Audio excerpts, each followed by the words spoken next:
પરમ પૂજ્ય સંત શ્રી અમારા ગુરુ મહારાજ જવનરામ બાપુ,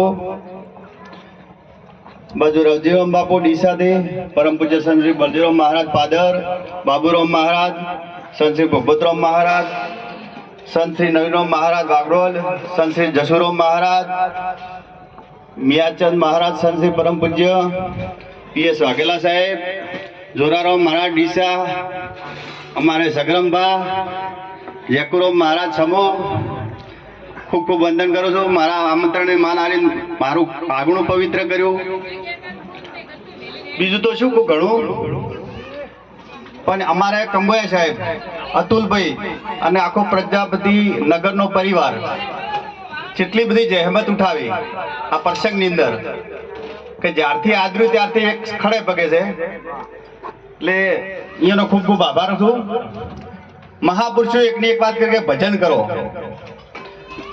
ભજનનો હેતુ શું એ મહાપુરુષો સમજાવે છે, મને સમજણું.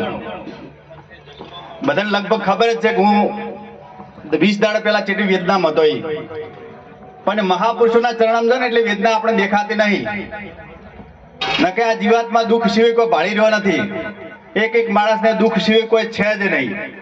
કોઈને કુટુંબનું દુઃખ, કોઈને ભાઈનું દુઃખ, કોઈને હગાનું દુઃખ, કોઈને વાલાનું દુઃખ, કોઈને વહુનું દુઃખ, કોઈને છોકરાનું દુઃખ. પણ એ મહાપુરુષોના ચરણામાં તો દુઃખ જેવું કોઈ છે જ નહીં. એટલી મને ખબર પડી. દુઃખ આપણી જાતે ઊભું કરે છે.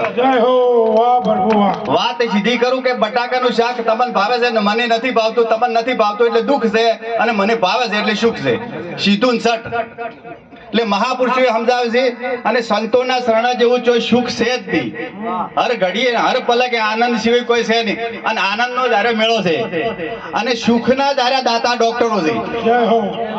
નકે મેં 15 વર્ષ ભૂવા લાયા આ સોસાયટીમાં, 15 વર્ષ ભૂવા લાયા, અને 15 વર્ષ હું તો કોઈ ભૂવાનું સારું થતું, બીજું શું કહું, પણ દુઃખ સિવાય ભાલ્યું જ નથી. અને જ્યારે સદગુરુના ચરણમાં ગયા ને તો હોનારો જ હુરો ગુજ્યો છે. સંતોના ચરણમાં જો બધી રીતે છોકરા તૈયાર, ગમે એટલી સેવા કરો. અહીંયાનો પ્રતાપ છોકરાનો હોય તો આ બધું થાય. પૈસા ના લે શું કરો, કોઈ એકલો મુએ શું કરું, કેટલી કમાણી હોય. પણ મહાપુરુષના ચરણમાં હોય ને તો આ બધું થાય, ને કે થતું નહીં. એક નાનો પ્રસંગ કરવો હોય ને તો કેટલી બધી તકલીફ પડે છે. અને સોસાયટીના બહેરાને ધન્યવાદ આપું છું કે તમે જોયો ને જેવો મેળાવડો હતો, જેટલો ઉમંગ એ મહાપુરુષોના આશીર્વાદથી છે. બીજું વધારે ના બોલું. મહાપુરુષોને એક જ વિનંતી કરું છું કે મને આશીર્વાદ આપજો, જ આવો આવો મેળાવડો કાયમ કરતો રહું. મારા ઉપર કૃપા કરજો. મારું ઓગણું પ્રાયોગિક કર્યું. બોલો સદગુરુ મહારાજ કી